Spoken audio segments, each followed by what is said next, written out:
9, 8, 7, 6, 5, 4, 3, 2, 1. I pledge allegiance to the flag of the United States of America and to the republic for which it stands, one nation, under God, indivisible, with liberty and justice for all.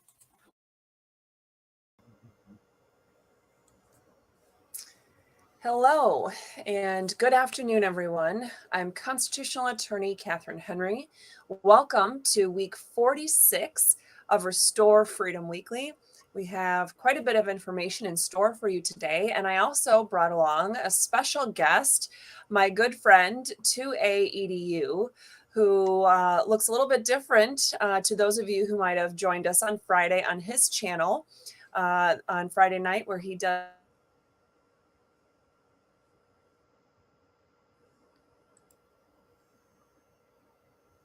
his normal thing on 2AEDU on his YouTube channel. So I'm sorry to tell you, 2AEDU, but it's going to be like 81 here today.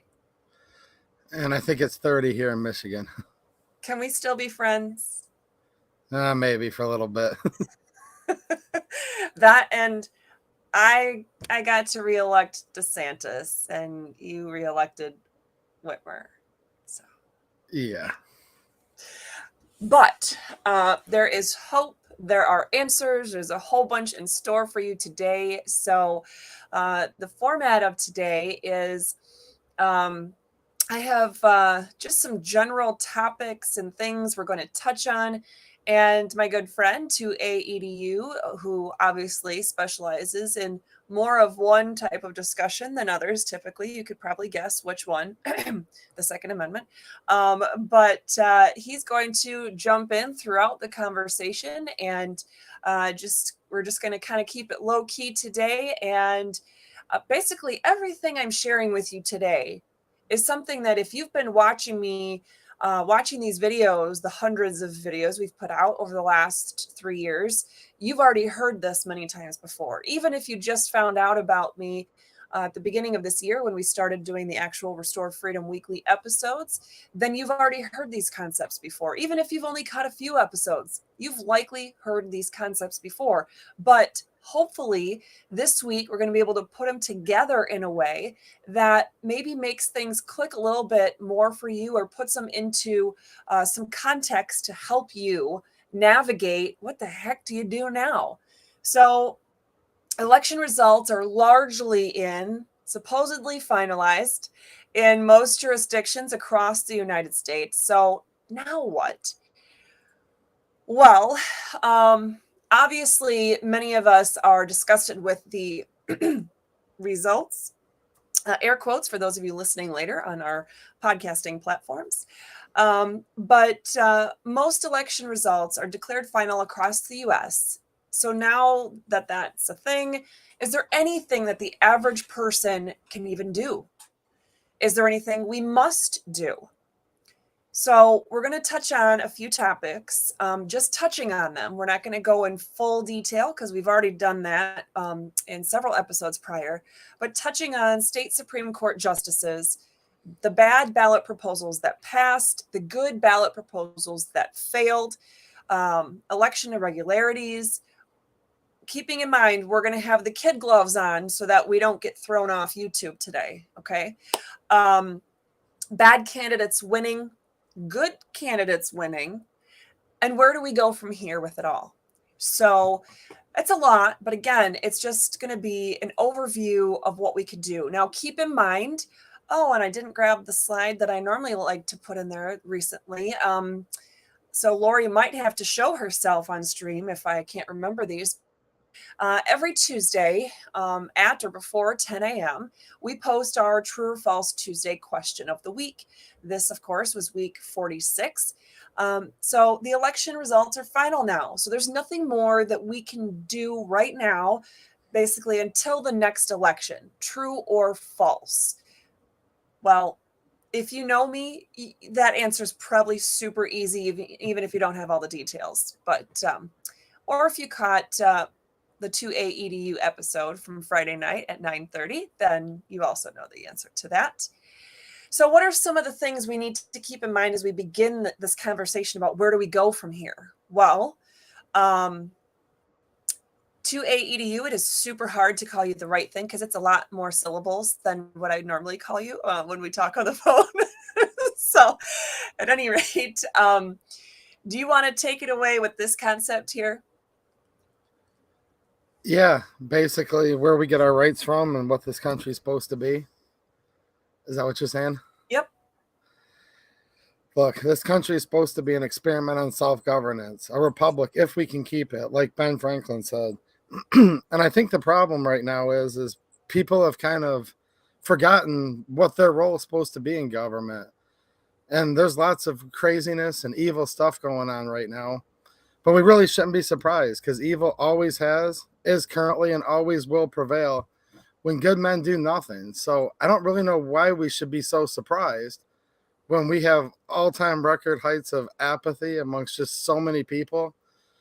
And things are changing nowadays. And I think it's time for conservatives. I say Republicans because I'm actually really too conservative to be a Republican, but I tend to vote that way. It's time for us to look at what's going on right now in the year 2022, and we better start fighting back on the level that the other side is and start figuring out what we need to do in these times, or we're just going to sit back on our principles and just keep getting bulldozed, really. I love so many things that you just said. I'm writing a few of them down.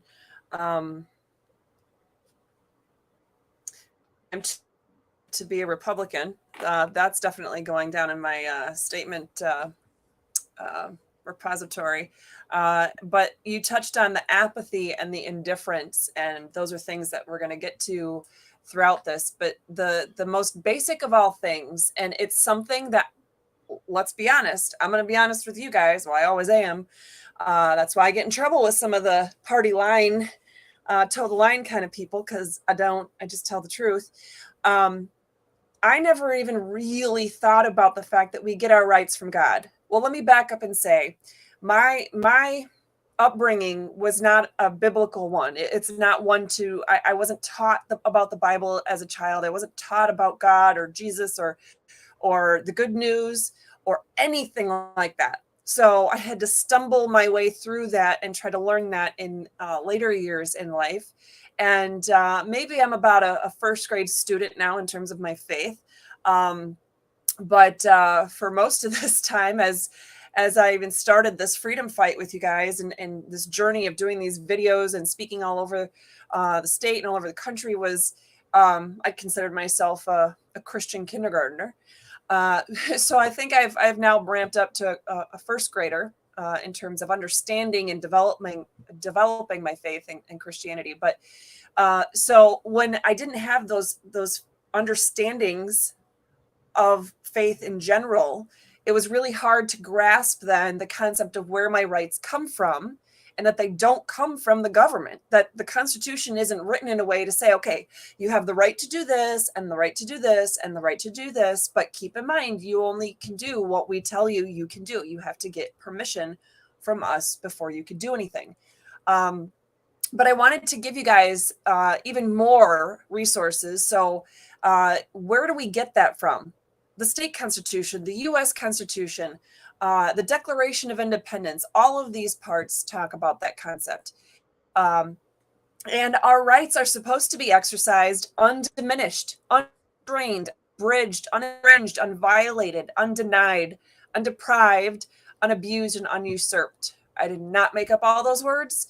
I just added "un" in front of some of them, but they're all in the Constitution, in state or federal constitutions, or Declaration of Independence. And it means our rights are ours. The government's not supposed to trample on it. In fact, the government's main purpose, like to AEDU mentioned with that experiment of self-governance, the government's main purpose and responsibility is to protect our God-given liberties. So when I'm exercising my God-given constitutionally protected rights, I'm not trampling upon or stopping you and his exercise his God constitutionally protected rights. Rights. EDU, I don't know if you and I have ever talked about this particular topic or not. It's something I really touched on more just this year, but it never really occurred. For years I've been hearing about the states' rights issues, and especially when the Dobbs decision came out, and supposed conservatives everywhere are running around, constitutional conservatives are running around talking about, well, now it goes to the states because it's a states' rights thing, and this decision was amazing, and this is exactly what it was supposed to be because it returns the decision back to the states. What are your thoughts when I say the government has no rights? Well, first of all, the government does not have any rights on any level whatsoever, whether it's all the way down to your township hall up to the federal United States government. And the reason that is because if you look at the Declaration of Independence, it says all men are created equal and they're endowed by their creator with certain unalienable rights. That's people, not the government. And then it talks about the sole purpose of the government is to protect these rights. And I hate that people so often look at the 10th Amendment saying that states' rights. No, that's really bad to look at it that way, because if any form of government were to have rights at all, that means the power would be inherent in the state instead of inherent within the people. And we've been taught, even by so many Republicans and conservatives, that it's the complete opposite of that. And they say things like, let's make it a states' rights issue for abortion or things like that. And it actually, states have no rights. Neither do townships or anybody. That's how I look at it. Exactly. So, God gave us individual liberties, our own rights, and he did not give governments rights. Governments don't have inherent rights. And we can look to the 9th and 10th Amendments. People talk about the 10th Amendment as a state rights issue, but the word rights is not in there. So please look at that, guys, if you don't believe me. One thing in all the tech issues and things I'm trying to maneuver here, I totally forgot that we have comments going on this live stream. And we had some good things like Ryan on YouTube. Ottawa County had less votes for Tudor Dixon than the down ballot Republican candidates. I don't think so. That is something we will address. Choosing my so many of you still watch on YouTube. Jump over to Rumble, people. Follow me on Rumble. If the tens of thousands of people that I have following me on YouTube could just jump over to Rumble and watch me there, I could say a lot more things just point blank, like you guys know that I like to do. So at any rate, we're going to play by their rules because we're still on their platform. Okay. And of course, my husband's following up with that Ryan statement on YouTube because he wants to see the stats. Let's see. Just wanted to touch base really quick to see if there were any other comments. If I have skipped a comment that we should have been putting up here, or a concern or question, I do apologize. I'm not trying to shut down anybody. And hello to all of you, by the way, watching on Facebook, LinkedIn, Twitter, Twitch, Rumble, D-Live. I believe you are now comment live where we could see and have that interaction on YouTube. I think Twitter, Twitch, Facebook, and now LinkedIn. I could be wrong about that, but all right. And all right. So the Rumble, yeah, the Liberty Cause, who is a friend of mine down here in the freedom-loving state of Florida, is reminding me that the Rumble chat part still sucks. It does, and it's what is it, RTMP or whatever it is, so it's not very easy to use. But anyway, maybe if we all go there and support, then they'll put more stuff into it, more effort and funding, and make it better. But all right, so also as 2A EDU touched on, so I'll just gloss right over this, but it is a huge point. It is we, the people, that created our Constitution and our very form of government. Just look to all the Constitution preambles, look to that Declaration of Independence. And like we just touched on, government not only does it not have rights, but it only has the powers which we delegate to it. I mean, you could look at the Article 4, Section 4 of the U.S. Constitution. You could look at that 10th Amendment, the Declaration of Independence. How about this? In the state constitutions, And again, if you don't live in Michigan or Florida, I just give you those examples, but look to your own state constitutions. And 9 times out of 10, anything that I'm talking about in these constitutions, you will find very similar, if not word for word, in your own state constitution. But Article 1, Section 1 of both state constitutions, which tells you it's front and center, people. It's right there. You can't avoid it. Article 1, Section 1. So right after you have the preamble that says people created this form of government, we create this constitution. Then it goes into all political power is inherent in the people. It's something that I've said before, but I just think we don't get enough of. So what does this all mean? The government cannot act unless there is a specific power granted by the Constitution. And government is prohibited from doing anything that violates either the U.S. or state constitutions. And of course, every government official is sworn to an oath. So unfortunately for my dear friend, 2A EDU, he is in a state right now that had some bad ballot proposals passing. I'm assuming, forgive me if you and I talked about it or even did a show about it. I had a lot of things going on, a couple of hurricanes, some family situations, some other legal challenges I'm fighting on different freedom fights. But anyway, so 2A EDU, did you and I ever talk in depth about your thoughts on Prop 1, 2, and 3? Or were you just in general a vote no, no, no kind of guy? I voted no on all 3. I mean, I analyzed each one individually, but I still voted no on all 3. So would you agree Prop 1 I would have voted no as well. I encouraged people to vote no as well. But although it's bad, that one really wasn't the end of the world. Yeah, not compared to the other 2 for sure. Right. That was more of a term limits and financial disclosures, which in general sound like really great things, which is why it passed. Because anybody who's not going to do their homework is going to think, oh, term limits? Heck yeah, sign us up for that. Let's get those guys out of office when they're, shouldn't be there that long. When in reality, in certain circumstances, it actually gave them longer, the ability to serve in a particular house longer than what they're currently serving. Yeah. And then, did you have a thought on that? I was just saying, the way I read it, they could do 6 terms in the House now under the new, whereas they couldn't before. That's how I read it. Yeah, which I hadn't even thought of until somebody else, maybe it was you, brought that up. And I was like, oh, yeah.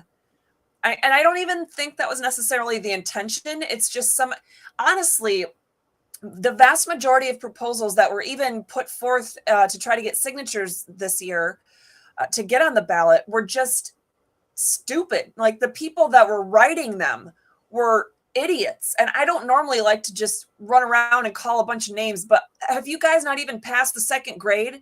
I mean, because my daughter, who is in 3rd grade now, kid number 4, mind you, but in 3rd grade, she could put together sentences with better punctuation, better grammar, than everything that was in basically Prop 1, 2, and 3.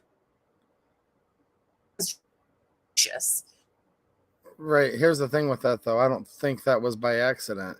I think they realized the current methods of voting, which now lends itself better to a certain demographic of voters. I think they were dumbing it right down, just as stupid as the new voter base that they were catering to. So I think that was all by design, how stupid it was written. Oh, I guess. Look at how we vote now. It's no longer that young people have to care enough to go out and vote. Now their mom just says, hey, you want to go out to dinner? Sure. Before we do, fill out that ballot that was mailed to you by the Secretary of State, and I'll go turn it in for you. That's how people vote now. So all these people that don't even care, that aren't educated, don't care about this country or the state of Michigan, they just vote willy-nilly. And a lot of them are really stupid people. So yes. And so you have the really stupid people. You have those keywords you mentioned earlier, though, the apathy and the indifference, the people that might otherwise be super intelligent people who put a lot of effort and time and, research into other areas of their life, what kind of car they want to buy or what kind of college they want to go to or all these other things. They're researching the heck out of it. They're putting some thought and something into it. And then you come to an election and they're like, well, I saw a few commercials and I'm going to vote. you know, you can't do that. So Prop 2, which is what we had just touched on, so it's bad, and some people were saying it was worse than 3, but the thing is, it is bad. Okay, so as a reminder to those of you who are not in Michigan, Prop 2 is the one that solidifies Zuckerbucks being used to fund elections, that solidifies requirements for the state to send out absentee ballots to everyone for every election, that the state has to pay for all the postage for that. The state has to pay for more drop boxes, and, that there's basically, it obliterates the citizens' right to challenge or get real, true audits done of elections in Michigan. Basically, every single thing that you would need, the recipe to secure voter FRAUD, or sticky finger method, as I might refer to it from now on, the 5-finger discounts with your ballots kind of thing. That is basically what Michigan's Prop 2 does. So it has, in theory, some, like, if you're somebody who's just, I can't think of all my words, but like you're someone who's sick often, you have some sort of illness, it's debilitating, you have fibromyalgia, or, cancer or something like that, and you're not able to get out, or whatever the case may be. You travel a lot for work, and you don't like having to miss. Maybe you don't know often ahead of time that you're going to be traveling, and then all of a sudden your job says you got to go, and you're like, crap, then I'm going to miss my opportunity to vote. Okay, I could see some circumstances where some of the provisions of Prop 2 would be helpful, but this has a whole lot of unintended stuff. If you're somebody that's along those lines of thinking, this Prop 2 comes with a whole lot of other garbage that's bad. But what about now? Okay, so there may be some challenges in there that are based on the U.S. Constitution. Well, that means lawsuits, right? The way that our government, the way we've allowed our society and our government to function is that, well, just because it violates the U.S. Constitution doesn't mean we're going to recognize that as such until we wait for the big boys in robes to tell us that something violates the U.S. Constitution. So at any rate, that's going to be quite some time. Otherwise, and what might honestly be faster, a ballot proposal is needed for the next general election. So that would be, I'd have to look at the wording of that. And actually, there are some proposals in the Michigan legislature right now. I want to say maybe Representative Julie Kelly was one of them that had introduced some stuff. But at any rate, there's some proposals where we're looking at changing, what dates are there going to be May proposals? Are there going to be, basically solidifying. I don't know if they're trying to get rid of having like a May, August, and November and just making it 2. It's been a while since I've read the bills, but 2 AEDU, had you heard of any of those where they're trying to change the dates of elections in Michigan? I've heard about changing dates, and also I've just heard that we're basically not switching to election day anymore. It's just going to be election weeks or months or whatever it ends up being, right? That's yes. So, yeah. So, but trying to keep this on, as you mentioned, there's a need on your show on Friday. There's a need to try to have that sense of providing the truth and being realistic, but also keeping it positive, right? There is still hope, and we have direction we can go with this. Well, at any rate, no matter how they change that up, I believe it would be a November election would be the next general election. And so that means in 2 years. Now, 2 years might seem like an eternity for you guys, but if you hit the ground running right now, get all your ducks in a row, get everything in place, get good constitutional, whether it be attorneys or just constitutional experts who, want to put together that language, get people to review it, get your county chairs for this proposal, this ballot initiative, whatever it would be called, undoing Prop 2, repeal Zuckerbucks, whatever you want to call it, election integrity 101, that you get your ballot proposal committee forming now, right now, like today. If you hear this, if you're watching this video, you get somebody on it today. If you're somebody that doesn't feel confident getting a whole thing across the whole state organized, well, be starting to do what you can within your area, within your county. But you need, I can say as somebody who has tried to get a constitutional amendment passed in the state of Michigan, but it would be the same with any state. In Michigan, there's 83 counties. You really need to succeed by getting at least one chair in each county who's going to be that hub of information and distribution. And you guys can do it. And you can, there's several key things that you can undo or fix. At that point, don't just stop with what Prop 2 did. Clean up some of the other garbage that has recently been done. What about the Independent Citizens Redistricting Commission? I mean, at any rate, there's stuff all tied to elections. Keep it to elections. Keep it simple. But there are ways that you can get it done, and you can get it on the next ballot in 2 years. And let me tell you, if you think 2 years is a long time, in so many ways, look back at the last 2.5 years since all this government overregulation garbage. I mean, to AEDU, what do you think? I mean, in some ways, it feels like I just met you. You're one of my new friends. And then I think about it, I'm like, dang, think about how many things have happened, though, since you and I have met. I know I've said that so many times on my channel.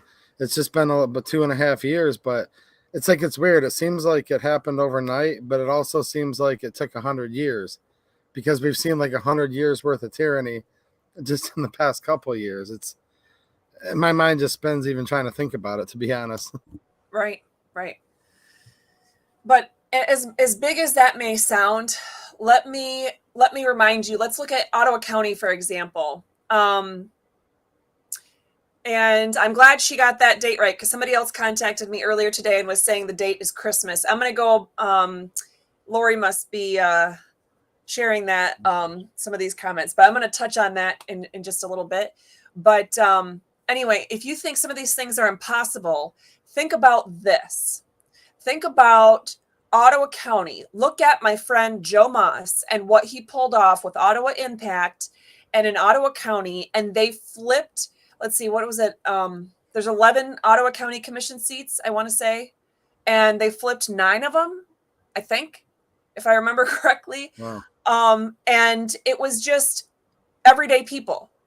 Joe's one of them, Sylvia. They got all these people that are just everyday average people who not only did they flip that, but they got people on school boards all across the county. They got people, gearing up to get on, for the next elections when there's openings on township boards and other committees and things. I mean, it's amazing what could be done if you put your mind to it. And you know what? Joe first had a conversation with me about it. I want to say it was like December 2nd, 2020. It was very early December. And he just said to me, hey, I was thinking about this, as he was somebody that had been working with me and Ryan and others with the American Patriot Council. And then he came on board with Restore Freedom and was helping us out with a lot of things there. And then he's like, I think I got to do this thing. And I was like, okay. So here we are, fast forward to almost 2 years later, and it's amazing what you can accomplish. But people are, even if the results of the election were 100% accurate as they've been reported in Michigan, even if that's the case, people, patriots all across Michigan are awakened, like you just said, to ADU. It's, what was it, 100 years of tyranny that we've seen in the last 2 years? Is that how you just said that? Pretty much, yeah. Yeah, so you do have some of those people, unfortunately, that are sitting and still in the apathy indifference category. But you have a lot of average Joes that are like, what the hell's going on? This is ridiculous. And they're ready to do something. and they're suspicious of all of what is being reported. So at any rate, Prop 3, it's inherently unconstitutional throughout it. The problem is, and I touched on this in videos before the election, there's a severability clause, which means at this point, when you get, when somebody goes to do a challenge, and there should and can be and hopefully will be immediately lawsuits to stop it, because of the inherent unconstitutionality about it.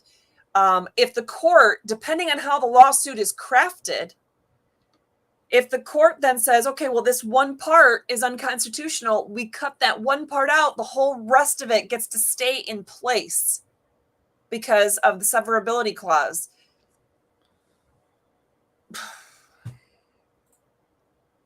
You look like you wanted to say something there. Well, I don't know how that's possible. Just because whoever wrote the proposal wrote it in there, is that supposed to just make it so? Or It's the savings clause. It's basically a way that it's a common thing in statutes and in constitutional amendments. So generally speaking, it does uphold because, if it's unconstitutional, I would say, I don't know about you, but I would say if I was someone that voted for that proposition, I'm voting for the whole thing. Yes. So if a piece of it is taken out, how do they know that I still would have voted in favor of that prop with the changes? I mean, it doesn't seem like they should be able to just rewrite it at that point. Yeah, and I talked about this on my channel probably 2-3 months ago. The U.S. House of Representatives had passed a so-called assault weapons ban. That's the word they use. And it had that same severability clause. If one part is found to be unconstitutional, the rest still stands, blah, blah, blah. And it just makes me really think about, why are we writing all these omnibus bills and all these omnibus propositions? To me, a law shouldn't be a law, or in this case, it's a proposition for a constitutional amendment. But whether it's that or a law, it shouldn't have like so many things in it that they can just throw the whole kitchen sink of tyranny at it. And then, oh, okay, you got us on these half of the things, but the other half will stand. Why is there so many things that are in one law? You know what I mean? Yeah. And just to be clear, in Michigan, there is a part of the Michigan state constitution that says, as far as laws go, they're not allowed to introduce a bill that talks about more than one subject. It all has to be on one subject, as long, and we're talking about statutes, state statutes. A lot of other constitutions, state constitutions, talk about the same thing. But this was a constitutional amendment, which has different pieces to it. The interesting thing about Prop 3, though, is all the stuff that's really, it's in it, but it's not in it. The words, what they mean, have huge implications about parental rights, about, the ability to have religious freedom, all these other concepts that are directly, unequivocally, undeniably impacted. But a lot of those words or phrases aren't even in this amendment, the way that they've crafted it. So that's the strange thing about this, is it doesn't on its face have a lot of wording. It doesn't on its face seem to do a lot of different things, like, like you mentioned, omnibus bills that really many, right?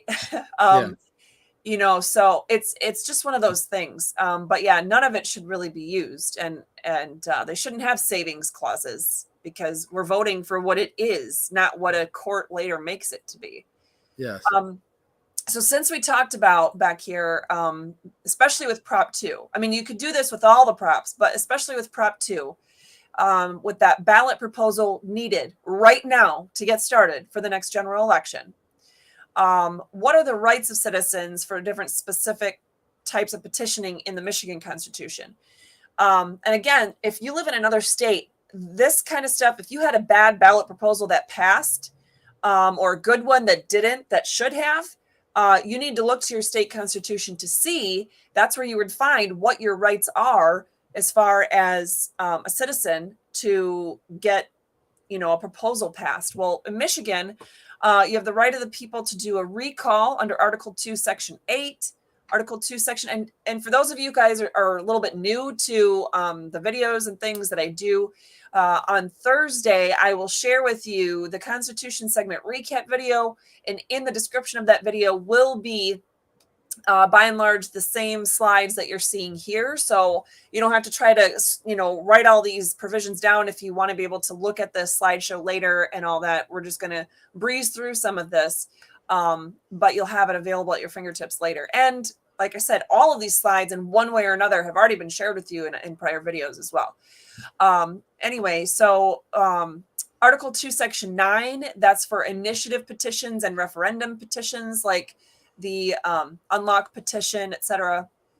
But then Article 12, Section 2, big one, amendments to the state constitution by petition and then the vote of the electors. So that is where, the Restore Freedom Initiative petition started. That's these petitions that just passed. And that's the kind of petition that will be needed now to get ready for the next election. So, okay, so what about Prop 3? It does go into effect 45 days after the election. Article 12, Section 2 that we just talked about, that's where it tells us 45 days. So that would be Friday, December 23rd, the day after my anniversary. Challenges to the election results should be made prior to that date, just because Prop 2 comes into play on the same day. And the way that Prop 2 is shutting down the ability to do different audits or challenge election results or all that kind of stuff, that's going to muddy the waters. So if I were you, if you want to challenge anything about how Prop 3 or if it really did pass or any of that stuff, you got to get that really done in these 45 days. But there's also inherent violations of the U.S. Constitution in Prop 3 that create a problem for enforcement. Here's an excellent question, though, to AEDU. I don't know if you've thought about this. This is a question I never even thought of until it came to me, and I was like, this is amazing. So this is a person who actually was a petition circulator for me back in 2020 with the Restore Freedom Initiative petition, and she reached out. I won as county commissioner for District 3 in Muskegon. However, those of us Republicans are wondering about taking the oath of office. We will not take, so as you guys know, we've talked about it in the other slides, there's an oath when you did we already do that slide? The oath of office slide? I thought I did. It's in here somewhere. Anyway, there is a, wow,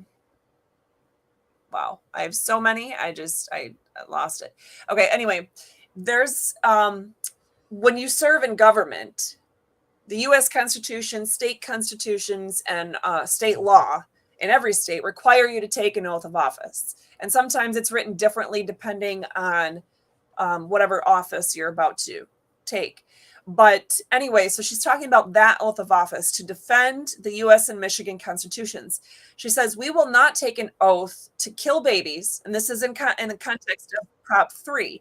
We will not take an oath to kill babies, mutilate children, sterilization procedures, transgender operations, that kind of thing, and agree to take parental rights away. Therefore, cannot take the oath to uphold the Michigan Constitution. And I did ask her permission to share this question. I said it was a phenomenal question. And they have, some things, some different ways they're trying to think about that. But and to AEDU, jump in anywhere here that you want. Otherwise, I'm just kind of going to breeze through. Well, back to that question, I think it brings up a huge point. And what we're really seeing right now with these proposals, as good as it can be that the people can amend the Constitution with a proposal, we're seeing here how bad it can be because it's going against our Republican form of government. I don't mean the Republican Party. I mean a republic, not a straight democracy, because a democracy ends up being two wolves and one sheep voting on what's for dinner.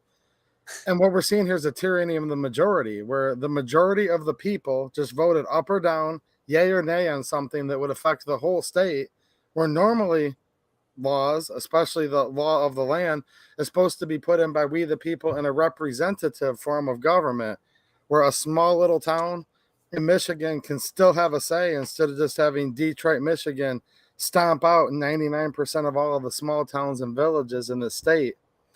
And this does create a huge problem because we look at what is government.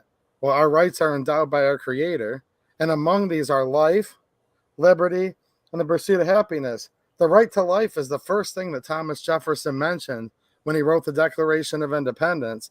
So, yeah, there's some huge fundamental problems with this. Taking an oath, when one of the main reasons the government was formed at all is to protect the right to life, but now you have to take an oath to protect destroying life. It is a huge, huge issue, and it's a conundrum that they're in right now, if you think about it. Oath takers and oath keepers. Exactly. But I think she's going to be okay. So this part, I'm just going to tell you guys what rights. So those of you who might have been indifferent, those of you who are maybe you are running for office and you're so focused on your race for county commission or township trustee or whatever it was, state or local office, typically, maybe even a federal office, that you really were so like in the zone. And I know what it's like. I've run for office before.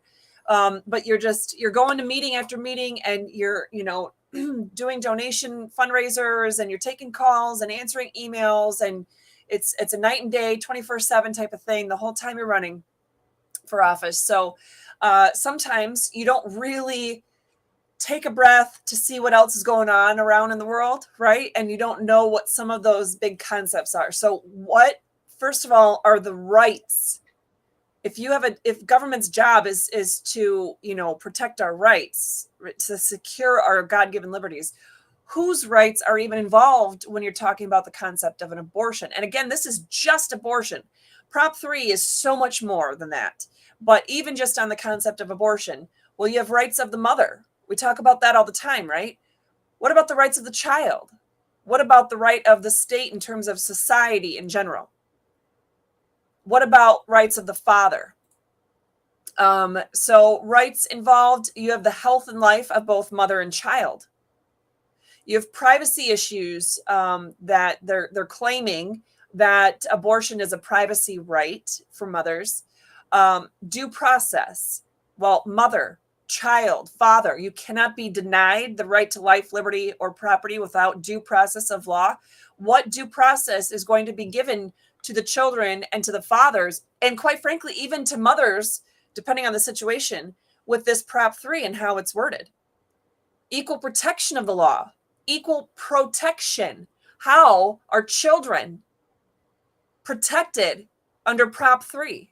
How are fathers being protected by Prop 3? 2A EDU, you have a daughter who's about my daughter's age, I think. Same.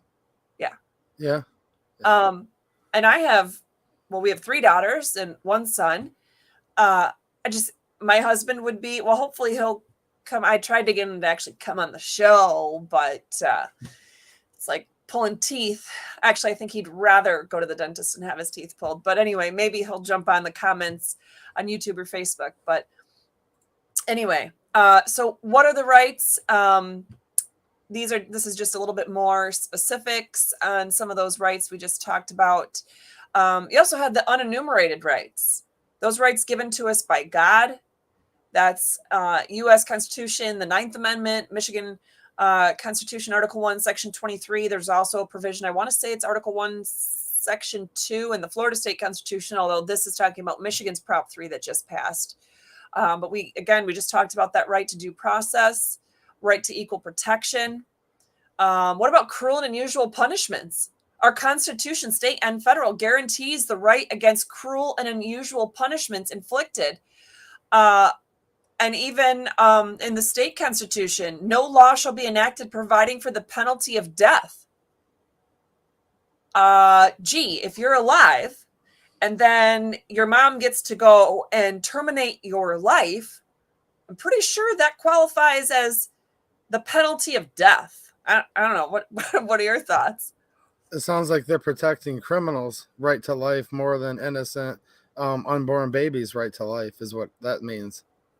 Oh, and speaking of which, the protection of criminals, don't forget this Prop 3 says that anyone aiding in an abortion at all is, or sterilization of women or children or transgender operations, any of that stuff, anyone helping in any kind of sense with those functions, it could be a rapist, it could be a pimp, it could be a human trafficker, it could be any number of really bad situations. And those individuals, as long as they're there helping to procure those rights and treatments, with air quotes that I'm using, then they literally, under the language of this constitutional amendment, Prop 3 that just passed, they cannot be criminally charged or held responsible in any way, shape, or form by the state. In fact, the state can no longer even regulate in terms of the health, the cleanliness or the medical procedures used, just in terms of it, if it is considered a medical procedure,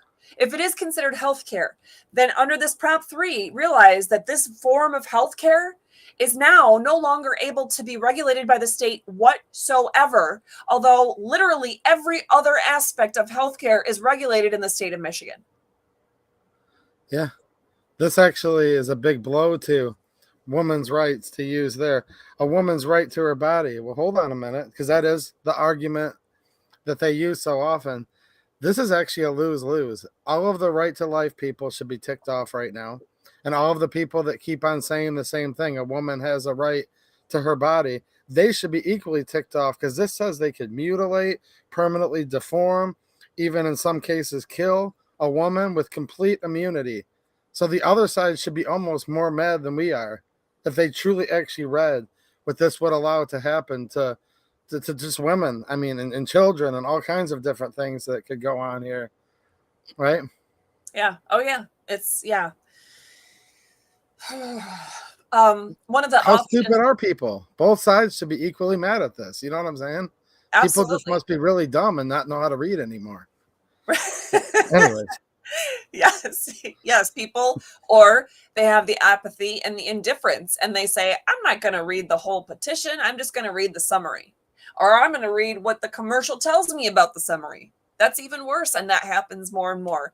And by the way, the language of this petition all fit on one sheet of paper, guys. So if you didn't read it before, and then it's your fault. It's your fault if you didn't read it before, even if you voted no, because if you had read it, the one sheet of paper where this petition is on there, you would have known some of the very things that are in there and go, oh my gosh, and you would have been in a much better position to tell your friends, neighbors, coworkers, people that go to church with you. Anyway. Yeah. So this often not talked about right. What about the right to be free from bills of attainder? Because it's actually in the U.S. Constitution twice, and in the Michigan Constitution once. What is a bill of attainder? A special act that imposes a death sentence on a person without a trial. A death sentence. So a baby, an unborn baby, is now allowed to be murdered without a trial, without any due process. I mean, there's so many interrelated rights here. Well, the baby's not even being alleged that the baby committed a crime. So it's even worse than that if you think about it. Right. Well, the crime of, actually, I would say their argument is, remember they have that mental health language in this proposal. So, just the fact that, and even after, I mean, right up through birth, if a mom says, oh my I'm going to be a terrible mom. This is too stressful. I don't know how I'm going to handle this. I don't know what I'm going to do. This is, and that's our Michelle Heiskamp there. So yeah, Lori, keep that one up. But anyway, shoot, where was I going with that? What was I just saying? Causing mental stress to the mother allegedly still isn't a crime that the baby's committing. That's what's so messed up with all this. Right. It's actually not a crime, but they're essentially trying to turn it into a crime, causing. As a baby, as a newborn, as a child, you cause your parents stress, and you're essentially committing a crime so heinous you can be put to death when no one else in Michigan can be put to death for any other reason. There's specifically a provision against that in the state constitution. But as a child, as someone who's not able, you're legally not responsible as a child. I mean, you can't be sued civilly as a child for doing something because you can't form that mens rea. You can't form that criminal intent. You can't even, you can't even sign a contract until you're 18. How does that work constitutionally, though? So this can be the problem sometimes, again, with the tyranny of the majority or the way votes are done or whatever. What happens when you have a dueling narrative where one section of the Constitution says nobody can be put to death, but another section says it can? The Constitution is the supreme law of the land, but it says both. How does that win out? Exactly. And that's where I would say the easiest question is to compare the Michigan Constitution to the U.S. Constitution. And the U.S. always wins. But to finish off, so again, those Prop 3 implications, the government cannot do something to deprive our liberty to parent our own children. They can't impair our free exercise of religion or intrude upon our right to privacy. To have those conversations with our teenagers and our preteens about, if they're hearing from their schools now or their supposed guidance counselors or all these other social media, their whatever, about transgenderism and, sterilization procedures and everything else there. So this goes to, Michelle Hayskamp has that question. Looks like Prop 3 is in conflict with a lot in the Michigan Constitution. How can it even be legal or allowed? Again, they have that supposed savings clause, that provision that says, well, it's severable. It's severable. So if one part of the Constitution, if this prop violates one part of the Constitution, then the rest of it is still good. What that's setting it up for is that the challenge is going to be, in theory, treated by the court, which is a Democrat majority, by the way, that it's going to be treated by the court as, oh, well, this is, if we say this one part is not constitutional, well, we get to keep all the rest of it because we could sever it from the rest of the petition. But Michelle is also the one that asked about those oaths of office. Here's the stinking slide I was looking for. I don't know what I have it called, but anyway, all government officials are required to take that constitutional oath of office. You can look at Article 6 of the U.S. Constitution, Article 11, Section 1 of the Michigan Constitution, State Statute 15.151 in Michigan, State Statute 112.311 is just an example of one of those in the Florida State Constitution or in Florida statutes. Again, this is a Prop 3 thing, but I'm just trying to touch base by throwing Florida in there. I'm saying, hey, all of you who work for government, you have to take a constitutional oath of office, an oath to uphold and support the U.S. Constitution. So why did I emphasize U.S. Constitution? Because the Constitution is the supreme law of the land. The U.S. Constitution is the supreme law of the land. Look at Article 6. That means that no federal law, right? Federal laws are scary, right? No federal law can violate or be repugnant to the U.S. Constitution. No state law, no state constitution can stand as repugnant to the U.S. Constitution. No court order, no government action can be repugnant to the U.S. Constitution, because if any law, state constitutional provision, court order, or other government action is repugnant to the Constitution, it's automatically void. And if people want to read Marbury versus Madison and some of the others a little bit better, how about just starting with Article 6? It's void on its face as though it never even happened. We don't have to wait for the guys in robes or gals in robes to tell us, oh, yeah, so the state constitution, this part does violate the U.S. Constitution, so you don't have to follow that. No, because all these other people, all these other government officials Heck, if you're in Florida, the Florida state constitution requires that in order to register to vote, you swear an oath to uphold and defend the U.S. Constitution just to get to vote. And that's the way it should be. So if you're a voter in some states, let alone if you work for government in any capacity, even as a volunteer, state statute 15.151 in Michigan says you have to take that constitutional oath, which means you have to first uphold the U.S. Constitution. You don't get the luxury of being lazy about it and just waiting for those fancy people in robes with the big paycheck to tell you that it's unconstitutional. So, for those of you wondering, the same thing as Michelle, who maybe didn't even realize you had the same questions as Michelle. What about my oath to support the U.S. and state constitutions? Again, the Constitution is the supreme law of the land. Any state or federal law that violates the U.S. Constitution or is repugnant to the U.S. Constitution is void. Judges and all government officials are bound by the U.S. Constitution, not any unconstitutional order or any other unconstitutional action. So your constitutional oath is only to those parts of the state constitution that don't violate the U.S. Constitution.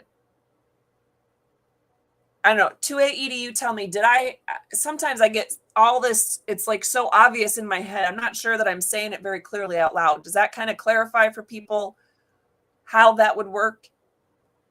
Yes, it's just tough when they make you take an oath to both of them when the one may be contrary to the other. Right. Why even make somebody take an oath to the state constitution if the state doesn't matter? It is a little bit of a conundrum. It does matter because the state is there to be able to give us even more protections for our liberties, more specific protections than the U.S. Constitution does. So there's a lot more inner workings and administrative tasks that are supposed to be done by government at the state and local levels. So in so doing, it makes sense that we would have even more protections spelled out, more limits on government, and more protections spelled out at the state constitution level, because there's just more happening. Assuming that's what the state constitution does, until you get proposals like this, and then it starts to become contrary to protecting natural rights such as life. That's where, So I'm thankful that I was able to explain that for Michelle. Hopefully, tell Melinda, whoever else, I don't know at this point who all was up for election or re-election or whatever, in Muskegon County especially. But first of all, tell them all I said hello. And they were some of them were the very people that I was running on a slate with when we were taking over the 2nd congressional district of the Michigan Republican Party back in 2020, 2021, which is how I got on state committee. But anyway, tell them all I said hello. And then we have a new question. How do you get someone prosecuted who has violated their oath? Oh, that is a very good question. We've done some videos about it before, but I did delete all those slides from this one today because I knew we weren't going to have time to touch on that. So it's a good question, but hopefully Lori can point you to some of the other prior episodes that we've done that went into more detail about that. And then we can obviously go into it about it in future episodes. But I wanted to touch on, what about those good proposals that failed? So Florida had Prop 1. That was going to give some, essentially some leeway, not leeway, I'm looking for some relief, some tax relief, some real estate tax relief to homeowners who are simply improving their property, but they're improving it simply for purposes of flood mitigation. Wind mitigation is already something that, well, hurricanes, we need to do down here, that the legislature proposed to the people, hey, why don't we make sure that you get the ability to make improvements for your flood mitigation needs and not have that counted against you in your tax bill. That makes sense. And it was a good thing that should have been done. So it's bad that it failed, that it didn't get the 60% of votes needed to pass, but it's not the end of the world. So what about Prop 2? The Constitutional Revision Commission It's unconstitutional. And so Prop 2 was going to abolish that commission, but that amendment to abolish it fell a little bit short. I want to say they all were very close to passing, but they didn't pass. Prop 3 it's good that it didn't pass. It was going to give special incentives, property tax wise, to first responders, teachers, that kind of thing, because it violates the equal protection. That's why it needed to not pass. So that one was good. But as far as Prop 2 and Prop 1 for Florida, so let's look at that. Constitutional Revision Commission. It doesn't meet again or convene again until 2037. So there's time to address it yet as far as that particular one goes. And the Florida Constitution gives you several options yet on how to amend the Florida Constitution. One, legislative joint resolution. That's how all three props got on the ballot for this year in Florida, was by the legislature saying, hey, let's put this in front of the voters. Another option is Taxation and Budget Reform Commission, a bunch of words that says more people that are not directly elected by the people are acting in functions that undermine the concept of having a Republican form of government. So that whole commission needs to go, but it's still another option right now, supposedly, for getting amendments in front of the voters. But the most important, and I saved it for last on purpose, is the Citizens Initiative, which we have in Michigan. It's also down here in Florida. It's in several other states. Utilize that, guys. Don't be afraid of the Citizens Initiative. Figure out what the requirements are. And quite frankly, Michigan and Florida, there's a lot of information right on the government's websites. Florida, I found quite a bit of information about how to get those citizens initiatives passed. So in fact, I'll say to you that in Florida, we have that duty to address any of these issues of unconstitutionality. And I'm going to remind you, like I just mentioned a minute ago, in the Florida Constitution, Article 6, Section 3, that each person, when they register to vote, they have to say, I do solemnly swear that I will protect and defend the U.S., the Constitution of the United States and the Constitution of the state of Florida. I mean, I don't know how much simpler it could be. It's not just in that one act of voting for that one particular prop or person. What about state Supreme Court justices? We had 25% of state Supreme Court justices that were up for election this year, with many constitution-minded ones either not making it to the general election ballot or being beaten out by less constitution-minded justices. Happened all across the U.S. So Florida, there were 5 up for retention elections should they keep their position. That means they didn't have a challenger. It was just should they stay on the bench. 3 of those 5 should have gone, but unfortunately they were retained or reelected. So there are 7 total justices, though, in Florida, in the Supreme Court. What would we do? What would I say to do here? Well, you got to keep an eye on those Supreme Court cases. Really pay attention. These same justices are going to be up for retention election in 6 years, which is a long time. But it's still, we got to know what they're doing, and we got to be up on the information and know which ones are good and which ones are not good. One suggestion I had for you here, and I go into a little bit more detail later on of different ways that you can try to be staying on top of things, right? Because we have, candidates for governor and AG and Secretary of State. You have your state reps and your county commissioners, or if you're in Florida, it's county council members. You have your city council members or township board members if you're in a state like Michigan, or it's called a city, it's backwards, city commission if you're in Florida. Anyway, you have state, local offices, you have legislative branch, executive branch, judicial branch. It's so overwhelming. How can you possibly keep up on all these things? Well, one way is to pick 3 issues, maybe 1, but up to 3 issues that are important to you. The 3 most important issues, like to AEDU, what would you say your number 1 issue is that you might pay attention to if you were going to pick an issue? I'm gonna guess it might be on your hat, but usually the Second Amendment or Michigan Article 1, Section 6. There you go. So the right to keep and bear arms. So pick at least 1 issue. But up to 3. Don't go over 3 because you will get inundated. But to pay attention to how each justice sides on those issues, I would say keep a spreadsheet. Yeah, it sounds dorky. Yeah, you might not be somebody that likes computers or spreadsheets or whatever, but it's simple. Just have a simple little spreadsheet that you just keep track of their each person is in their own column, and here's, on this date or on this decision, however detailed you want to get it, just give them a tally or a check mark or something to indicate whether they were on the good side of freedom or not. So in Michigan, Justice Zara won re-election, which is phenomenal. He needed to stay on the court. Otherwise, Michigan, everybody, I would be screaming at you to move out if he had not have won re-election. But so did Bernstein. He also won re-election. So that he's a really nice guy and he's super smart, but he doesn't do so well with the Constitution always. So anyway, those two were just re-elected. So it's status quo of the 7 Supreme Court justices in the state of Michigan. So not only, though, will these guys be both up for re-election in another 8 years, which is a little bit longer than Florida, but in 2 years, another 2 justices will be up for re-election. So what does that mean? We need to be paying attention to what the Supreme Court is doing in Michigan or in whatever state you're in. Okay, what about bad candidates? Your state, your local, maybe your federal candidates, but certainly your state and local candidates of all branches. You had bad candidates win across the board. What can you do? Well, it's possible you might want to challenge the results. You might even want to, if you don't know of a specific thing, there's something that's been recognized by the common law, which is not law, but the government treats it as such right now. And that's called quo warranto. Basically, what is that person's authority to really serve in that position?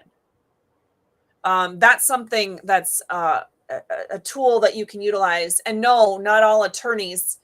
You don't need an attorney for all of these things, but attorneys generally make the process a little easier if they know what they're doing. Maybe recall. In Michigan, I could tell you that if it's a 4-year race, the procedures don't allow you to recall somebody in the first year of office or the last year of office, but you can get things ready to roll, get people in place, get those county captains, get some language started, whatever the case may be. Clear and factual is the bar. It's just got to be clear and factual language for a recall petition. But at any rate, maybe a writ of mandamus, getting the government, getting a court or a higher court, if you're talking about a lower court, getting a court to order that a government official does something that they have a duty to do. So if there is a duty to protect life and they're instead deciding to enforce parts of Prop 3, maybe that's a way to handle it. If you have, even at the state or local level, maybe there's a civil suit that should be filed. There's infinite numbers of things that you could be suing for a civil suit. But what about people that don't want to take all this legal action? How about you start with encouraging good constitutional action? So let's say you have a hardcore liberal who hates the Constitution most of the time, but every so often they actually, a broken clock is right twice a day. So you're bound to have a bad or not that great, an unconstitutional state rep or township trustee or whatever, do good things every now and then. Encourage that good constitutional action. Make that effort, even if they otherwise suck. Respectfully, but firmly and repeatedly voice concern over unconstitutional action. And on Friday night, 2AEDU, I know that you said you plan to talk to all kinds of people, right? Your state reps, your senator, county commissioners. Right. And it's not like you have tons of free time. You're a family man. You have a wife, you have a kid, you have a business, you have stuff that you do 9 to 5 and outside of that. But it's important to you, I'm assuming. Yeah, and this is where I want to encourage people. I don't know if you guys know this or not. I hope everyone watching here knows this, but if you do, maybe you need to remind your friends of this. You can actually talk to the people on your local township level, your county level, and even your state level. Now, I get it. It's impossible to probably have a one-on-one with the former vice president of the United States. You wouldn't want to anyways, but you can literally go to the meetings and listen to them talk in front of the public. There's public comment. But how I end up with their cell phone numbers and their personal email addresses is I wait till the meeting's over and say, well, I'd like to talk about some more specific issues. And sometimes they've got little kids, they need to get ready for school and they need to get out of there, like after the meeting's done at 9 o'clock at night. But you'd be surprised. A lot of them are willing to exchange their cell phone number or their personal email address or whatever, where you can start talking to them about things. Exactly. So it might not be a surprise that when it comes to, that's for bad candidates, that one. For good candidates, I'm going to say first thing you need to do, encourage good constitutional action. Yeah. So let's say a good candidate who won. What about Angela Regas? She's one of the only that's just off the top. My friend Joe Moss, who won county commission seat, or my friend Angela Regas, who won the state rep seat. State rep. Yep, those are just two examples that come right off the top of my head. People that I've known for years. Angela Regas I've known for a very long time, and she loves the Constitution, and she certainly loves the Second Amendment. So I'm guessing she's a subscriber to the 2A EDU channel, but she's a good candidate who finally actually won, and it's exciting. Encourage her, though. Her life in many ways is going to be hard and sucky to be surrounded by all these lawless, unconstitutional vultures. So encourage her every chance you get. Overall in general, but also on the specific actions she's taking, or the fact that she takes time out of a busy schedule to go to a local DDA meeting or a Downtown Development Authority or a planning commission meeting or whatever it might be, a Chamber of Commerce event, just to have that interaction with people in her own district. But respectfully, even though firmly, and also repeatedly voice concern over any unconstitutional action. Let's say Gina Johnson, for example. She's another one that I've known for years, since I ran for state rep or even before that. She is a good Christian woman who loves the Constitution, but who knows? I don't know how she's going to vote on something. Maybe inadvertently she gets, she takes a bad stance on an issue, or maybe she gets sucked into something by a lobbyist. Did you have some thoughts on that? You look like you had some. No, yeah, some of them are generally good per se, but they will mess up. And some of those things that have gone on where you're like, this basically unanimously passed. How stupid are these Republicans that apparently agreed with the Democrats on this? It's good to go in there and remind them. And I would know, this is from Michigan. I don't know about Florida or other states. But when the House is in session, they have what we call the red coats. They're the House security that they'll have them like guarding the doors or whatever. Most people don't know this, but you can walk up to them and say, I'd like to pass a member a note. I'd like to pass my representative a note. And you can write a note, and they will actually deliver it to them while they're seated within the chamber. I don't know if a lot of people know that, but I've done that with Representative Bob Bazat. I've done that with Representative Joe Bellino, who's now Senator-elect Bellino, and others. While literally they're in the middle of, because sometimes they just ramble like on the floor. They'll sit there and read the agenda for like 45 minutes straight. And they're kind of sitting in their board, and you could be like, hey, look, this section says this. Remember to look at this when you vote in a few minutes. You know what I'm talking about, right? The passing them the note in real time. Yes. But something that I think we take for granted is that you don't have to be outside.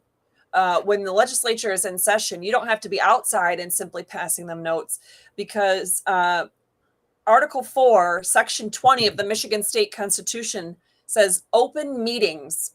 The doors of each house, so the Senate and the House of Representatives, shall be open unless the public security otherwise requires, not to protect them from COVID or any other crap, but the doors of each house shall be open, so you have the ability to go in and participate and watch and be there and just have your eyes on them. And you go to enough meetings and they're going to start to know who you are. You go even to one town hall or coffee with your representative type of situation, and then show up in Lansing during legislative proceedings, and then they're going to be like, I've seen that face. Oh, Maybe you even have a shirt that says your organization. Maybe you support things like 2A EDU or Restore Freedom, and then you wear a shirt like that and you're watching them. Then they're going to really know where you stand on issues. So be respectful, whether it's a good or bad candidate that won, a liberal or a conservative. Be respectful, but be firm and be repetitious if need be. If they're taking a bad stance on something, if they're doing something unconstitutionally, keep reminding them, keep being that voice. Don't sit there and think, well, they're not going to listen to me. Yes, you wouldn't believe how they do hear what's going on. And don't be afraid to step away from that party lines aspect or that group think. I can't tell you how many people within the conservative grassroots movement, I'm using the air quotes on that decided to tear me down as an individual, as a person, as a human being, when I started coming out right before the 2020 elections and describing all the bad things that Republican, like you said, 2A EDU, when you were saying that a lot of those Republicans and Democrats, they're just joining forces and passing stuff unanimously. It's like, what are you doing, guys? I'm going to call them out. I don't care if you're a Republican or not. In fact, some of the most horrific bills that we saw in from the Senate and from the House of Representatives in Michigan in 2020, 2021, even 2022 have been from people like there's been some by Julie Kelly. There were some by Ed McBroom. There were some by this year, 2022 was Michelle, what's her name? Hoitanga. I mean, just like, guys, what are you thinking? You're the ones authoring this stuff, let alone supporting it or voting on it. Make sure it doesn't matter what letter is behind somebody's name, R, D, their Green Party, Independent. If they're doing wrong, don't be afraid to step away and be that one to stop that groupthink. And again, maybe recall, writ of mandamus, civil suits. It's all something that you might need to do. Can I throw something crazy out there? Absolutely. Before people throw tomatoes at me, even if they're a Democrat, and this might be our only hope in Michigan. Now, this is crazy, but I can prove it has been true in the past. So where I live in Monroe County, my current rep, soon to be senator in a week, is Joe Bellino, Republican. Jamie Thompson is going to take that seat. But before both of them, it was a Democrat named Bill Lavoie. Now, here's the thing about Bill Lavoie. I got to know him quite well because I make sure I know all of my public servants quite well that are representing me. He was a Democrat, and him and I would disagree. There was 100 things that were talked about or voted on. We disagree on 99 of them. But he was actually a staunch Second Amendment supporter. And every time any type of anti-gun bill would come up, he'd vote against it. And I kept that check mark, like what you were talking about earlier, Catherine. And he had just as good of a voting record than the best Republican on Second Amendment issues. And he actually had a better voting record than most of the Republicans. So we need to, in the state of Michigan anyways, I know every state has its own dynamic, but with this narrow two-person majority, we need to find and hope that there might still be that one or two Democrats that will vote for the Second Amendment like Democrat Bill Lavoie used to. Well, yeah, on each issue. So, you have Second Amendment issues that, if you can find that one Democrat who's willing to cross party lines on that particular issue, or, Karen Whitsett was a Democrat that in the 2020 elections or in 2020 got some national recognition because she almost died from COVID. And she was the one that Trump was working with to try to get her that hydroxychloroquine. Anyway, I don't remember all the details, but anyway, her own party was trying to shun her because she simply met with Trump and thanked him for making that medical option known. It's ridiculous what the party lines will do on both sides. Both sides of the party line will do that. But, help find that one person on the other side of the aisle that maybe doesn't like abortion. They're a Democrat, but they're a Democrat for all these other reasons. But on that one issue, they don't like abortion. Or maybe they're an abortion rights advocate, but they still advocate for parental rights. Know what on which topics those one or two Democrats in whatever state you're in, that you could try to get to jump on board to, the constitutional side. And it's going to probably be a different one on each topic. Otherwise, they likely would have run under a different party. But Right. it's there. So I won't throw tomatoes at you for that. I mean, that was great. Okay. So irregularities real quick. Patrick Kolbeck and many others have, the fight that they're working on. Oh my gosh, I totally forgot. I was going to put some stuff from Christina Caramo in here, but forgot to do that today. Anyway, he's got a lot of different organizations that he's tapped into or working directly with, but letsfixstuff.org is his main website, and you can at least contact him through there. So if you have any, what can you do as an individual, as a person, as an average Joe about any election irregularities? You have a right now to an election audit, especially before those 45 days are up in Michigan.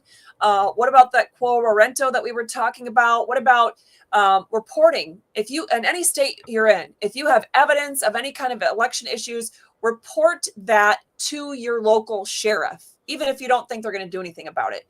Cover the bases. Also report any evidence to the nonprofits that I've mentioned in more specifics in prior episodes, but even just a starting point is to touch base with Patrick Kolbeck. Let's fixstuff.org. Go to that contact us page. You can send him a message and you can say, hey, this is what I've got. Do I give it to you? Do I give it to some other organization? I'm sure he'd be able to point you in the right direction because he's probably the most up to date on which groups are getting ready to file which things or take certain actions. So at any rate, as far as, and that kind of ties in, I'm fighting off the ability or the urge to sneeze right now. So sorry.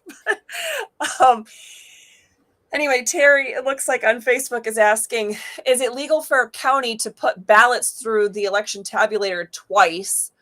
No, no, they're not allowed to count ballots twice. And so if you see something like that, if you have any sort of proof at all, even if it's a sworn statement, although we saw those tossed out in 2020, if you have a sworn statement, that is considered evidence, and that would be weighed alongside of any other evidence presented in any kind of case. But bring those allegations, the proof, the concerns, the sworn statements, etc., to, like I said, I'm going to pick on Patrick Kolbeck and totally inundate him. But give it to him and he'll, at least he'll be able to direct you to where it would need to go, but also provide that kind of information in as detailed, and clear of a summary as you can to your local sheriff as well. So in general, what should you do? Have a strategy. Don't be indifferent. Don't be, full of apathy, like 2A was mentioning earlier. One way you could do it, team up with friends, neighbors, etc., to watch what's happening at your school board level, the local government action, state government issues, actions by your congressman or congresswoman. Sign up for email alerts. You could do that with school board issues, your local government issues. You can sign up to get information about meeting schedules, agenda packets, etc. State government issues. You can sign up, and we've shared information on this in prior episodes and in Freedom Fighting Tools that we share on Fridays. But you can sign up to get information on new bills that are coming out or the status of particular bills as it moves through the legislature, resolutions, different when votes are being taken and how the votes have come out. You can sign up to find information on committee hearings, which are very important as bills move through the legislature. You can also sign up to get email alerts about new state Supreme Court opinions or even Court of Appeals opinions. Why care about the Court of Appeals or Supreme Court? We've talked about in the past U.S. Supreme Court cases, but the publicity of trials, that open forum concept of trials, plays a very important role in ensuring and preventing abuse on the judicial side of things, serving as that natural check on unjust prosecution and abuse of judicial power. Again, it's all overwhelming, I know, because we got to watch all three branches at all three levels or all levels of government, but that is something that we need to we need to do. So in general, again, what can you or should you do? Well, you can also choose a method of signing up for, and I say email alerts. Sometimes it's text message alerts. Maybe you're just subscribing to certain channels on YouTube and then you're hitting the notifications button that way, whatever works for you. But I'm going to just default to email because everybody knows about that. But anyway, you could sign up to email alerts from a trusted 2A group. Or advocate, 2A EDU is not a group per se. I guess you have your wife that helps you on your podcasts and whatnot, but at any rate, it could just be a certain individual that you follow. I would say a true right to life advocacy organization. Not all official right to life organizations are actually trustworthy, and they don't all actually care about the Constitution or the right to life, but find one that does. Kristen Polo with the Michigan, I forgot. It's mostly dealing with college campuses and getting that right to life message out on college campuses. She's one that I would trust to, really fight for the right to life, etc. Anyway, she has a good email list. She's just an example. Parental rights organizations. So that Ottawa County, Ottawa Impact, they have their Ottawa County or Ottawa Impact Education PAC. They have different aspects that deal specifically with parental rights. Property ownership rights groups. So it's something that might be a little harder to think of which groups those might be, but they're out there, I guarantee you. So when you're trying to figure out and sort through all these government types of actions at all these levels with your state reps and your justices and everything else, when you're having those one-to-one meetings, staying after the meetings and trying to catch up with those state reps or your local representatives like 2A EDU was mentioning and trying to get that contact information, just remember, here's some of the basics. Governments are instituted to protect our God-given rights. We get our rights from God, not government. Government itself has no rights, and government only has those powers which we delegate to it. So as far as your legal or logistical options when government is, trampling upon your liberties, it depends on the situation. Is government trying to prohibit you from doing something? Are they trying to force you to do something? Are they refusing to do something that they're required to do? That's why we have all those different options that we talked about earlier. And in fact, we did a whole episode that went in more detail on the differences there. So the election results are final now. There's nothing more we could do until the next election. Is that true or false? Oops, before I go there, 2A EDU, what would you say the answer is? Even before I saw the cheater there, I said false. Of course. So all evidence of fraud must immediately be brought to your sheriff and the nonprofits working to secure elections. We, the people, must also pay more attention to bills introduced, votes taken, court opinions written, etc. All of it. We have to pay attention. I don't care that you're busy. I don't care that it's boring. I don't care that you just want to get on with life, so to speak. The way you were handling your life is how we got into this mess in the first place. The apathy, the indifference, the making somebody else responsible to make sure the Constitution and our rights are secured. The time has passed for that. No more.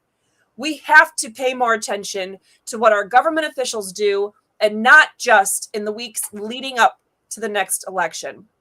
If you want more information from me, go to our Wednesday Way to Get Involved challenge that we'll, of course, share with you tomorrow on Wednesday. Thursday, like I mentioned at the beginning, we'll have that Constitution segment recap video and this slideshow shared with you in the description of that video. We also always have our freedom fighting tools that we'll share on Friday. I like the alliteration, but sometimes it gets hard to say. But don't forget, like I said, to team up with or follow or support or subscribe to all those other types of freedom fighting organizations or advocacy groups or individuals like my good friend 2A EDU. Of course, yes, we have We the People FOIA on YouTube saying freedom requires participation. I want to make that glow and have sprinkles and glitter and rainbows shooting out of that statement. I mean, draw attention to it, make it neon. And unfortunately, I can't do that with my software, but I would do that. But Lori is taking it off, putting it on, taking it off, putting it on to make it look like it's flashing. I mean, that works. So anyway, 2A EDU, can you tell everybody where, so you're on YouTube. How would people, if they care at all about the Second Amendment, how could they find out information from you? I'm on YouTube. I do videos throughout the week and also a live stream every Friday night at 9:30. And I'm also on Locals, which is an awesome censorship-free platform. And I'll do a stream there on Saturday nights where I can touch guns live, and they don't have all the crazy rules that YouTube does.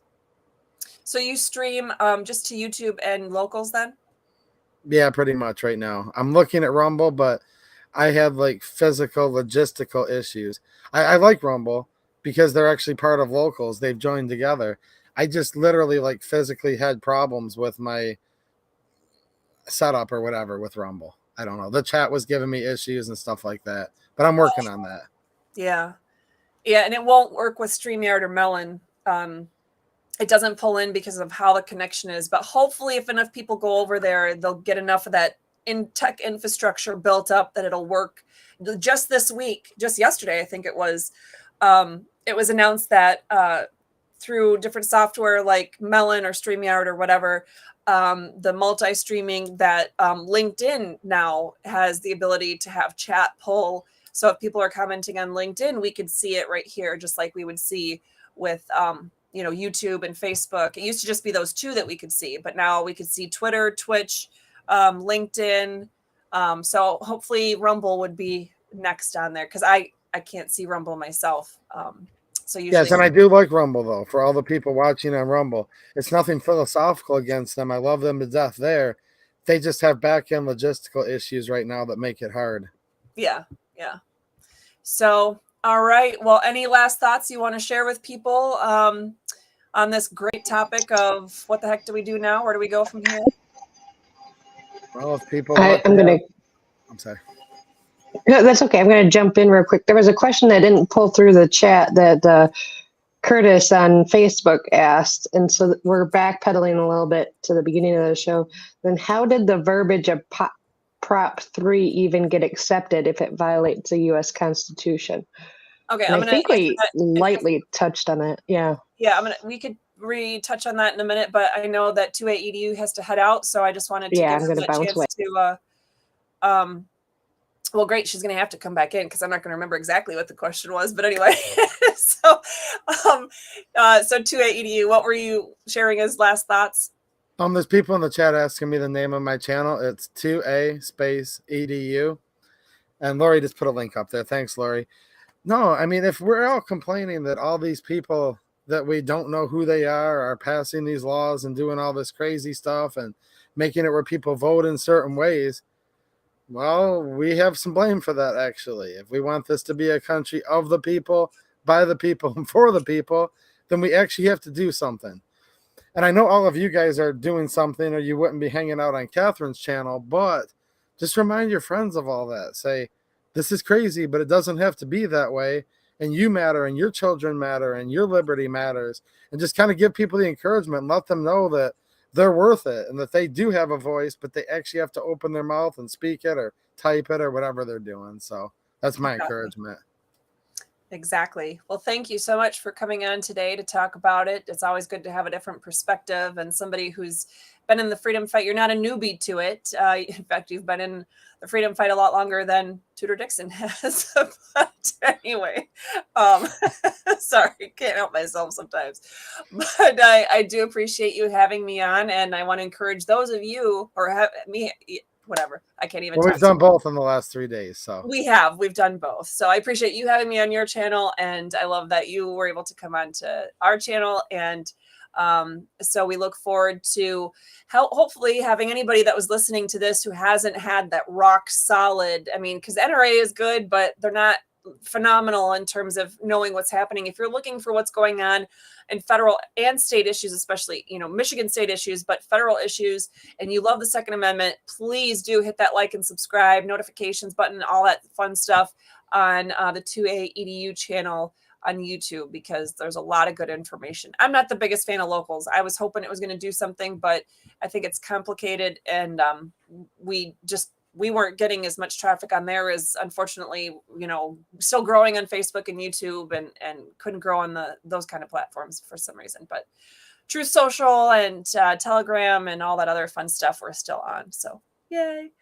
But all right. Well, thank you. And thank you to all of you. 2A-EDU, if you have to head out to get to your meeting, I'm going to try to answer any of those last straggling questions that didn't make it through the chat earlier. Yeah, I have a meeting in a few minutes, but thanks for having me. I had an awesome time, and I appreciate all you guys watching and in the chat. You guys are cool. All right. Have a great afternoon. All right. See you later.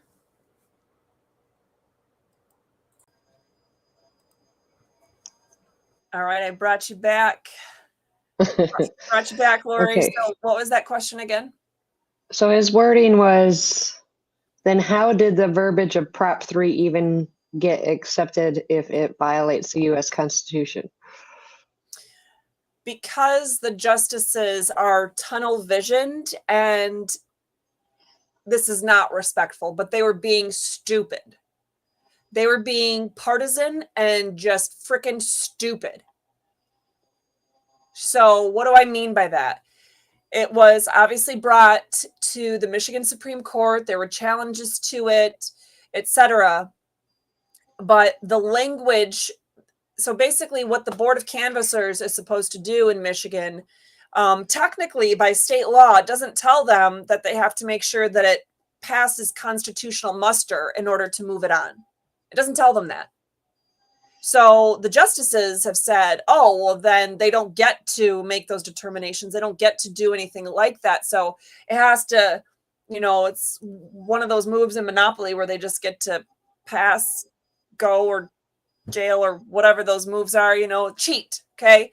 You just get that free pass that you get to go right on through that stage and make it right to the ballot. Now, it was taken to the Michigan Supreme Court, though, and those certainly are people that are supposed to be determining whether government action is constitutional or not. However, there is this concept in courts where they claim that it's not justiciable, okay? They're saying courts and justices, judges cannot determine the issue of constitutionality of something if it's not what's specifically brought to them. Like, in other words, they see it as undermining other functions of government if they're going to, on their own or sua sponte, bring up an issue of constitutionality. That's what the claim by the judicial branch has been. That they can only supposedly address issues of constitutionality that are brought up properly by the parties. So unfortunately, in this particular case, there's also, the challenges were made to the specific language, that it was a gobbledygook mess, that none of it made any sense. That it was, at any rate, it was just it wasn't about the content of Prop 3 that was litigated. It was about the manner in which it was written and that it would be in front of the voters. So they did not address the constitutionality of it. And they should have. If I was a justice on that court, damn straight, I would have been saying, okay, well, we have this issue that it's not even written in recognizable language when you have as many as 21 words all merged together without spaces or punctuation whatsoever. And that happens throughout the entire proposal. But on top of those kinds of nonsense that we cannot put in front of the voters, in addition to that, we have some huge constitutionality issues, because if this passes, then it's unconstitutional because of X, Y, and Z. And even though there's a severability clause, that in and of itself is unconstitutional, because voters, if they pass it, are voting on it as a package, as a total piece of constitutional amendment. So if pieces of it are then later taken out by the judicial branch through a challenge, a constitutional challenge to it, then they're changing what the voters might have otherwise been willing to vote on. So for many reasons, the whole thing should never have made it to the voters in the first place. But we have a system that, I'm not just talking about corruption, I'm talking about, think of it like corrosion.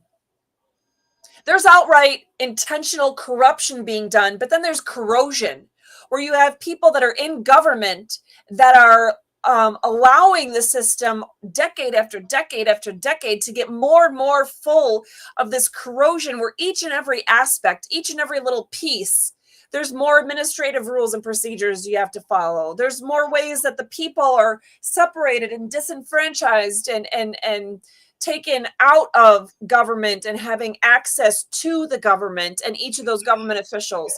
There's ways that the government is then making all these rules and policies for them. It's a CYA game, right? So that it's a hot potato too. They don't ever have to, they don't ever want to be the person who has to catch that political hot potato, especially right before an election. No, they want to make sure that they're, they can pass the buck to somebody else, and somebody else has to bear the responsibility for that. But what's worse is that you do have those people that utilize that crust in the government, that corrosion, that otherwise stops the clear mechanisms of a Republican form of government from working properly.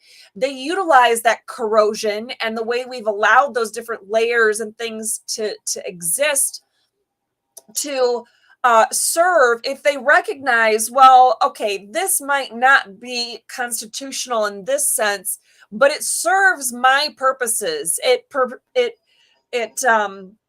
pushes through what I think should be, what government should be doing, or, okay. So they're getting what they want out of it, even if it doesn't pass constitutional muster. So they're going to find a way to move things around and make it work and justify it, because the ends are justifying the means. But anyway, that's 75 different explanations for your simple question, which is why I had to let 2A-EDU head out to his next meeting before I attempted to answer that. So were there any other questions that I didn't? I thought I was at the end, but I think we covered all. There, Curtis does ask about the avenue to recall the prop and whatnot, which you covered in the beginning of the show. So if you go back and watch the beginning, I think that catches us up. Yeah, so we were talking about time, and how it, in many ways, 2 years from now, it might seem like an eternity if you're talking about getting ready for the next constitutional amendment ballot proposal. But Jane Locke reminds me here, it seems like yesterday that she and I met on the steps of the Capitol on April 30th of 2020. In many respects, it does seem like that, but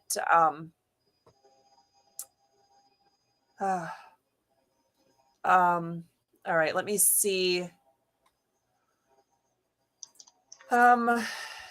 You said you've been watching all these. I am. I'm trying to get some clarification on the Rumble side on a question. Okay. So, all right. It looks like I said, if you had a question, comment, or concern, where you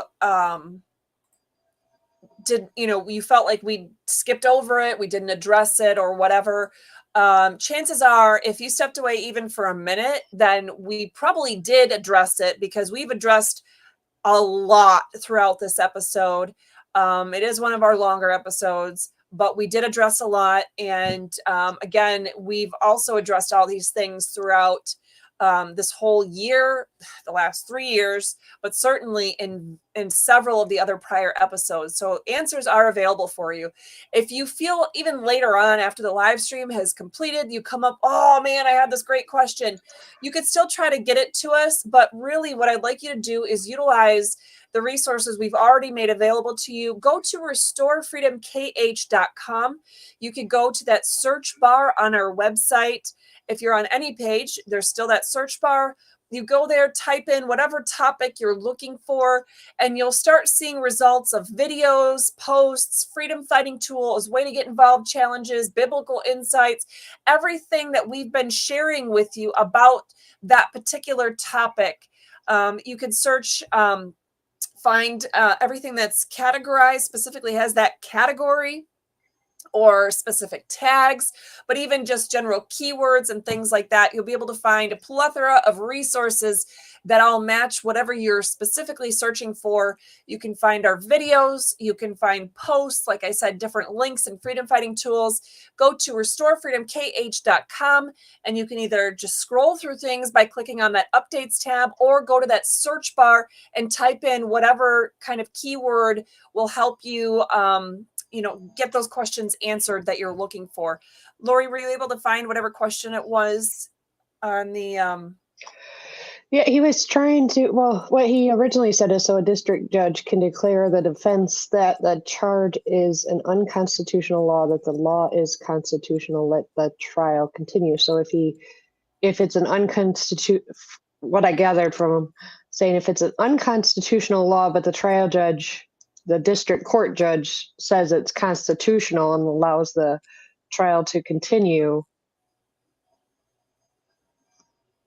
I'm not saying it exactly right.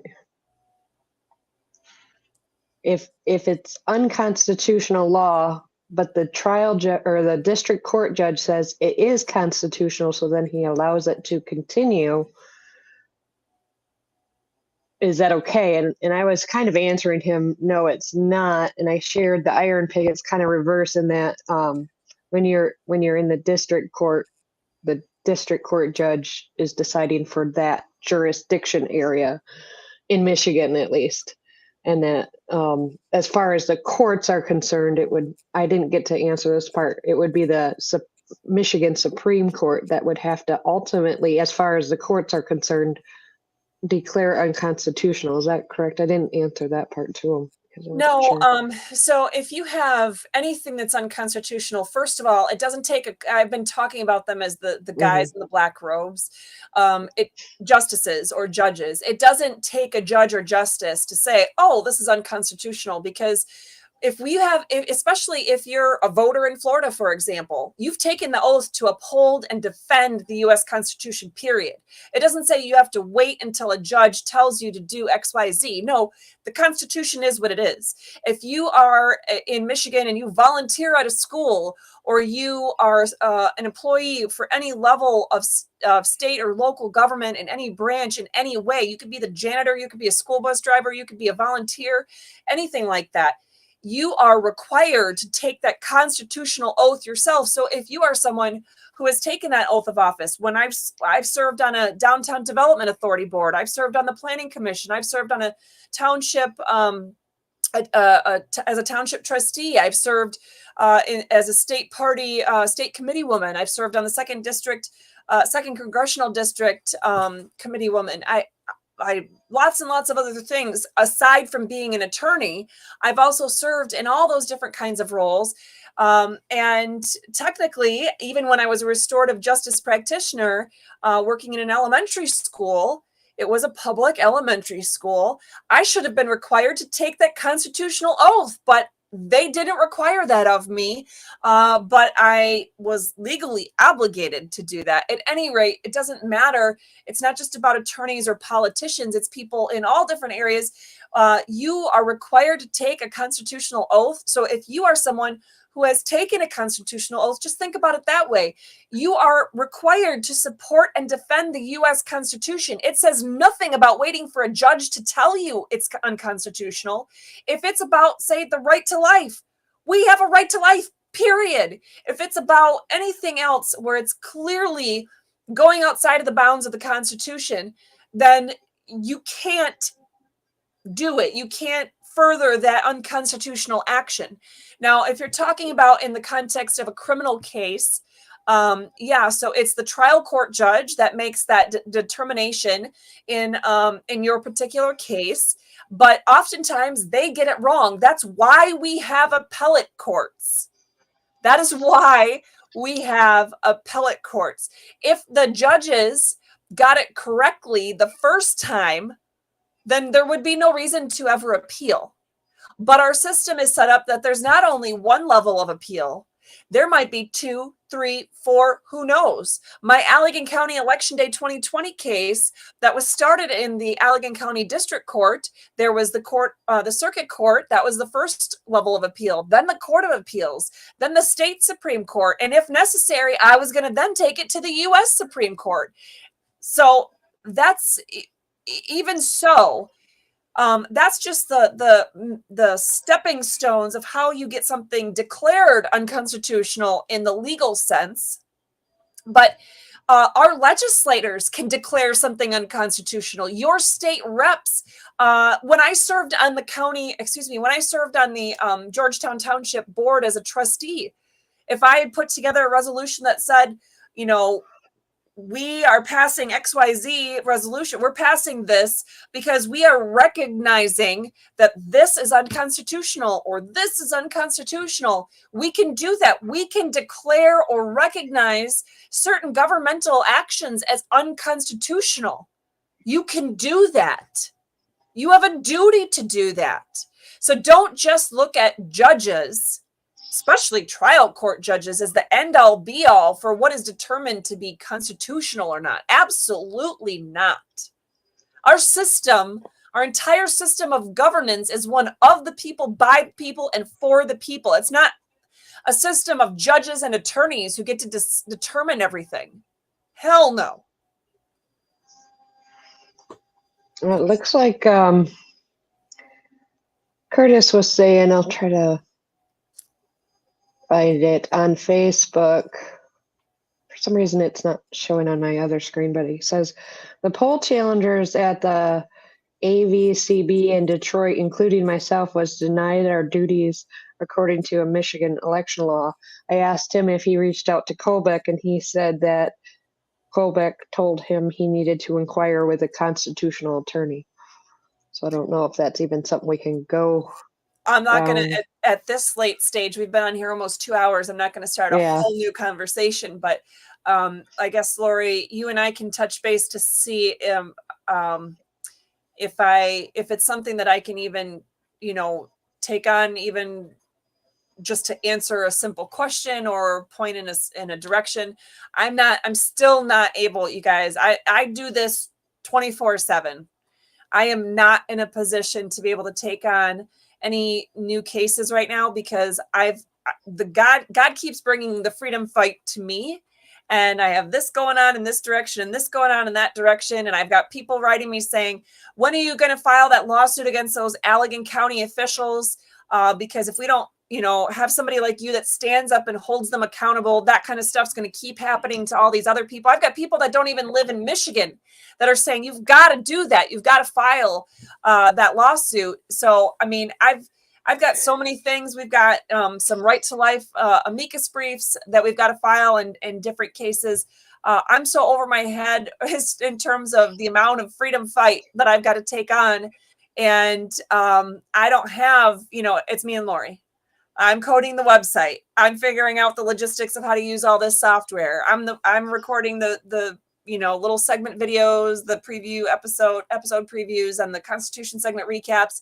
I'm reading all the legal research. I'm putting it together in slideshows. I'm doing all that stuff. So I can't possibly take on anything else right now. But this is my time right here to be able to try to answer as many of the questions as I possibly can. So I just threw that last part up. This little light of mine. If everybody were a little light, we would be very bright. So we do appreciate any and all support that you can provide to us. We do have some new sponsorship opportunities available on our website. If you want to go to restorefreedomkh.com/support, you can see the different ways you can support us just by hitting the like and subscribe button on a variety of different social media platforms, blogging platforms, podcasting platforms, etc. Otherwise, it gives you information on how to shop for our few Restore Freedom items that we sell to you at our cost, just to be able to help get the word out there. Our magnets and our window decals, things like that. Pop sockets are a great thing. I love my pop socket. I've had my Restore Freedom pop sockets. They stay on my phone and don't have any issues until I get a whole new phone, and I don't get new phones very often. And they're the name brand pop socket ones. They're great. They're wonderful. And it was a local West Michigan company that got those made for me. So good times on that. At any rate, as far as donations, though, there's new opportunities. So please do check that out before you close out of watching this video today. At least just give it a look. Go to restorefreedomkh.com. You can go to /donate, or you can just hit the support, and then you'll see another drop down for the donate tab. But restorefreedomkh.com/donate. You'll see different ways that you can donate to the general freedom fight. You don't care where, you just want to help donate in some way, shape, or form to what we're doing here. It could be $5, it could be $500, it could be $5,000. Every single amount can help. If every single one of you that's ever asked me a question threw $10 in, I'd actually be able to pay for all the stuff that I'm using to be here and stream and do newsletters and keep the website up and running.